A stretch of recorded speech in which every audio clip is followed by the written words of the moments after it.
Ayer Mario Maldonado compartía varias cosas en su columna y me da un gustazo poder saludar a una de las plumas más influyentes en materia empresarial, financiera, económica en este país. Mario Maldonado, abrazote. ¿Cómo estás? Buen día, Mario.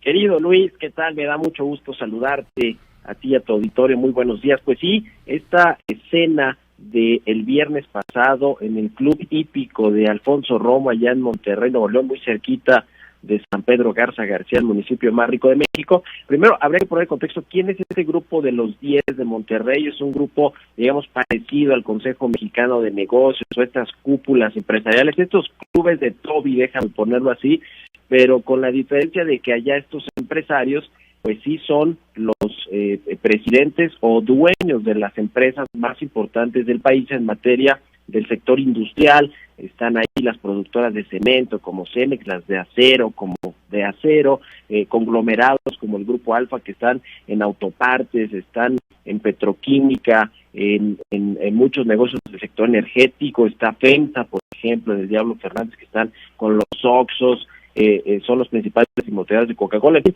son empresototas muy importantes, y al final de cuentas, pues estos hombres de negocios lo que dicen pues influye mucho en las inversiones del país, en la política económica. Por eso el presidente López Obrador pues tiene que ir a sentarse con ellos, aunque diga el presidente que separa por completo su gobierno, el poder político del poder económico. Pero bueno, pues ya estuvieron allá partiendo en la casa de Poncho Romo, quien pues de alguna manera por lo menos exhibió que sí sigue siendo amigo del presidente López Obrador, y que lo organizó esta cena, a la que por cierto no fue el presidente de FEMSA, que es uno, digamos que de los decanos o de los líderes de este grupo Monterrey, o grupo de los 10, no lo invitó Poncho Romo, puesto que no se llevan muy bien desde hace mucho tiempo. Hay problemas familiares y hasta personales.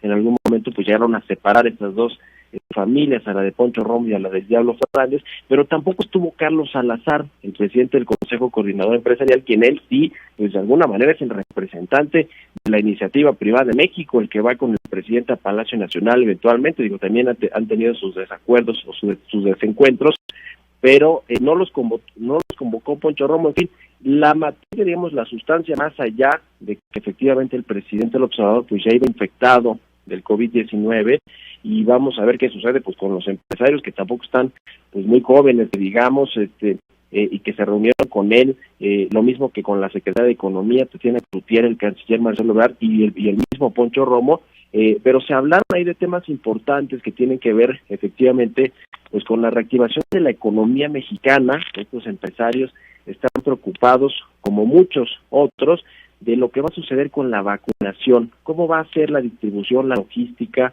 y la aplicación, por supuesto, de las vacunas contra el COVID-19, más allá de que podamos importarlas, de que si queremos o no las vacunas de Moderna, como dice Hugo López-Gatell, en fin, digo, una vez que ya las tenemos en México y que la iniciativa privada pues también está dispuesta a ayudar en la gestión con las farmacéuticas globales, para que eventualmente puedan obtenerse más rápido e incluso financiar parte de esas vacunas que se logren traer al país, pues además de eso lo que quieren hacer es ayudar con la logística. A ver, ayer Carlos Ursúa en el Universal publicó una columna interesante poniendo el ejemplo de estas grandes empresas mexicanas tipo Bimbo, tipo Coca-Cola o Grupo Modelo, que tienen toda esta cadena de distribución amplia, enorme en el país, y que además de todo, ese es el valor de su negocio, poder llegar a todos los rincones del país, más allá de ofrecer cualquier tipo de producto. Es la logística, la distribución, la capacidad que tienen estas empresas. Todo lo que decía Carlos Ursúa, el secretario de Hacienda, con este gobierno del presidente López Obrador, es como si aprovechamos todo ese know-how, ese conocimiento y experiencia que tienen estas empresas, se puede distribuir de manera eficiente y efectiva la vacuna del coronavirus. El problema es que el gobierno que los deje entrar, ¿no? Que el observador efectivamente les permita involucrarse en toda esta campaña de vacunación. Les surge a los industriales en particular, porque en Estados Unidos la demanda comienza pues ya a aumentar. Es decir, conforme se reactiva la economía estadounidense con este plan de Joe Biden de vacunar a 100 millones de habitantes de Estados Unidos en los primeros 100 días de su gobierno, pues la actividad económica va a comenzar a reactivarse mucho más pronto que en México. Eso sí es, digamos, un hecho. Y el asunto con los industriales es como, a ver, nosotros tenemos que proveer insumos, materia prima, enviar exportaciones a Estados Unidos de todo tipo, agroalimentarias, autopartes, sector manufacturero, y si no tenemos nuestras plantas funcionando pues a una capacidad cercana al 100% o al 80%, no vamos a poder satisfacer esta demanda, y ahí va a chocar incluso con lo que se firmó y se acordó en el TEMEC. Es decir, es un tema relevante para todos los industriales, sobre todo los que están allá sentados en la frontera norte. Y bueno, pues otros temas que tienen que ver con el sector energético, esta regulación al outsourcing que se quiere desaparecer y que justamente pues está deliberando en el Congreso qué hacer con el outsourcing, con el reparto de utilidades. Y se habló del tema político, que creo que eso pues no debió haber sido realmente algo que se debió tocar, pero pues se habló también de la candidata de Morena al gobierno de Nuevo León. Sabemos que pues ya hay una candidata que va pues a competir, se llama Clara Luz, y bueno, pues qué va a suceder con ella. Los empresarios del Grupo de los 10 siempre son muy influyentes para las decisiones de quién gobernará esta entidad tan importante en Nuevo León, y pues se dice que no le van a dar un cheque blanco al presidente ni a su candidata, pero de alguna manera la respaldarán en tanto pues se cumplan algunos de los acuerdos o pactos que se firmaron, o de los que se hablaron pues en estas reuniones con el Grupo de los 10. Ya veremos qué sucede.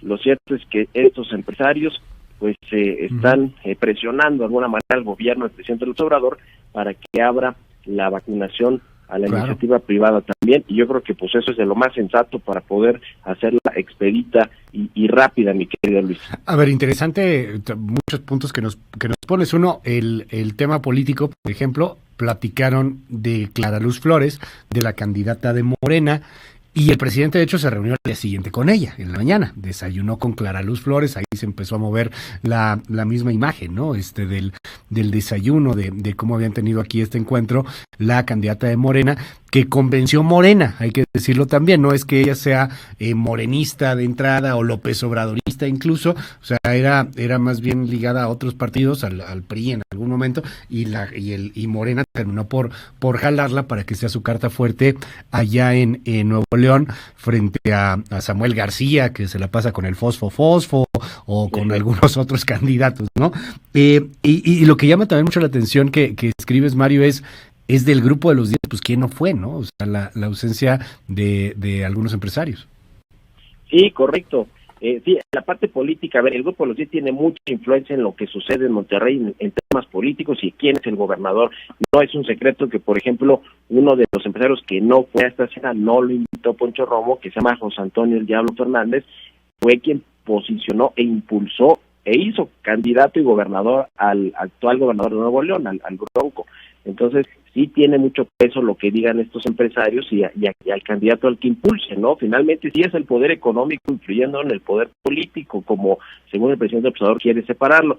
De hecho, Clara Luz Flores la convencieron de ser la candidata de Morena al gobierno de Nuevo León, precisamente también porque Tatiana Cloutier se bajó de la contienda y le dejó el camino libre. Hoy Tatiana Cloutier es secretaria de Economía y de alguna manera también está haciendo esta interlocutora entre los empresarios y el poder económico de Monterrey, de Nuevo León, con el apoyo a esta candidata Clara Luz Flores. Pero efectivamente no fue, ya les decía, José Antonio El Diablo Fernández de Defensa, quien ha sido en el pasado, y yo creo que en la actualidad también, un crítico férreo del presidente López Obrador y de todas las políticas y la ideología que tiene, pues más nacionalista y menos pro, digamos, libre mercado o pro neoliberalismo. Y tampoco fue Carlos Salazar, que eso sí me parece pues muy sintomático de lo que sucede en esta relación rota o descompuesta que hay entre las propias cúpulas del sector privado, entre los propios empresarios.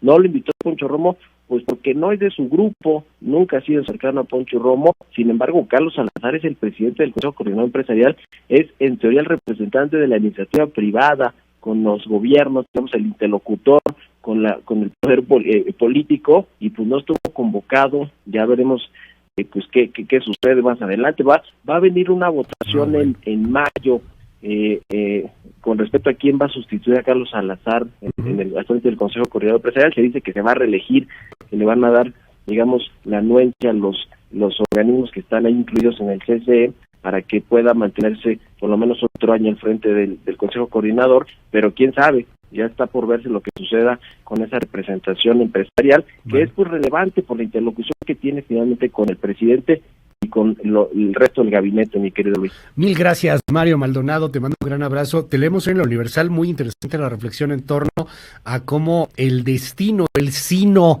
une de pronto a personajes tan poderosos como López Obrador y Carlos Slim, ¿no? Tú se da la información, lo que planteas hoy ahí en tu columna, de cómo los dos están contagiados más o menos al mismo tiempo y cómo han tenido y entretejido sus vidas en algunos puntos, aunque sean pues ideológicamente y pragmáticamente tan dispares. Sí, curiosamente, los dos representantes máximos de los dos poderes que le dan estabilidad a este país es el poder político, en la máxima representación del Ejecutivo, del presidente López Obrador, y el poder económico, también representado digamos, en su máxima representación en Carlos Slim, ¿no? Ni más ni menos que el hombre más rico de México, sí. Llegó a ser más rico del mundo, sus empresas generan más de 300,000 empleos, valen más de $1 billón en los mercados bursátiles, en fin, es decir, es un empresario que importa mucho, y el hecho de que el destino pues los haya puesto en la misma situación de contagios de COVID-19 en el mismo momento, y con antecedentes incluso de salud más o menos parecidos. Los dos han sido intervenidos quirúrgicamente por problemas cardíacos, problemas del corazón. Es decir, es un tema, y además han tenido pues estos acuerdos y desacuerdos con la restauración del centro histórico de la Ciudad de México, con un desencuentro por el aeropuerto de Texcoco. En fin, ahora están en esta misma situación. Yo creo que van a salir bien los dos, pero pues ni más ni menos que hablamos de los dos personajes, creo yo, más poderosos de México, uno en el terreno económico y otro en el terreno político. Muchísimas gracias, Mario, te mando un gran abrazo. ¿Y tus redes? En Twitter me pueden seguir en @MarioMal y en @El CEO con toda la información financiera. Un abrazo, Luis, y muy buenos días.